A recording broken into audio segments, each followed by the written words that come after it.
ॐ श्रीकृष्णाय परमात्मने नमः। अथ द्वादशोऽध्यायः भक्तियोगः। अर्जुन उवाच एवं सततयुक्ता ये भक्तास्त्वां पर्युपासते ये चाप्यक्षरमव्यक्तं तेषां के योगवित्तमाः। श्रीभगवानुवाच मय्यावेश्य मनो ये मां नित्ययुक्ता उपासते श्रद्धया परयोपेताः ते मे युक्ततमा मताः।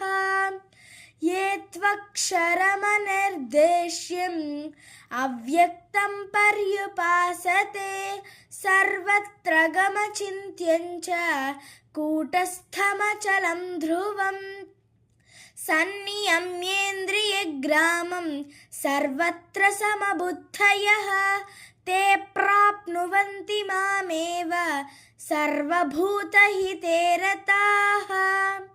क्लेशोऽधिकतरस्तेषाम् अव्यक्तासक्तचेतसाम् अव्यक्ता हि गतिर्दुःखं देहवद्भिरवाप्यते। ये तु सर्वाणि कर्माणि मयि सन्न्यस्य मत्पराः अनन्येनैव योगेन मां ध्यायन्त उपासते तेषामहं समुद्धर्ता मृत्युसंसारसागरात् भवामि न चिरात् पार्थ मय्यावेशितचेतसाम्।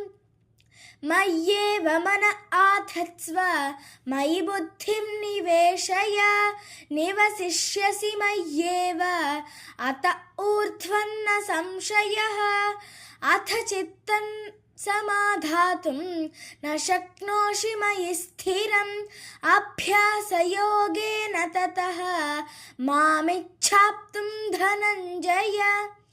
अभ्यासेऽप्यसमर्थोऽसि मत्कर्म परमो भव मदर्थमपि कर्माणि कुर्वन् सिद्धिमवाप्स्यसि। अथैतदप्यशक्तोऽसि कर्तुं मद्योगमाश्रितः सर्वकर्मफलत्यागं ततः कुरु यतात्मवान्। श्रेयो हि ज्ञानमभ्यासात् ज्ञानात् ध्यानं विशिष्यते ध्यानात् कर्मफलत्यागः त्यागात् शान्तिरनन्तरम्। अद्वेष्टा सर्वभूतानां मैत्रः करुण एव च निर्ममो निरहङ्कारः समदुःखसुखः क्षमी सन्तुष्टः सततं योगी यतात्मा दृढनिश्चयः मय्यर्पितमनो बुद्धिः यो मद्भक्तः स मे प्रियः। यस्मान्नो द्विजते लोकः लोकान्नो द्विजते च यः हर्षामर्षभयोद्वेगैः मुक्तो यः स च मे प्रियः। अनपेक्षः शुचिर्दक्षः उदासीनो गतव्यथः सर्वारम्भपरित्यागी यो मद्भक्तः स मे प्रियः। यो न हृष्यति न द्वेष्टि न शोचति न काङ्क्षति शुभाशुभपरित्यागी भक्तिमान् यः स मे प्रियः। समशत्रौ च मित्रे च तथा मानापमानयोः शीतोष्णसुखदुःखेषु समः सङ्गविवर्जितः।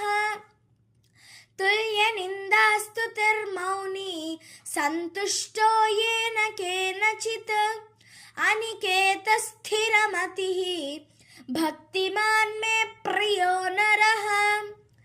ये तु धर्म्यामृतमिदं यथोक्तं पर्युपासते श्रद्धधाना मत्परमाः भक्तास्तेतीव मे प्रियाः।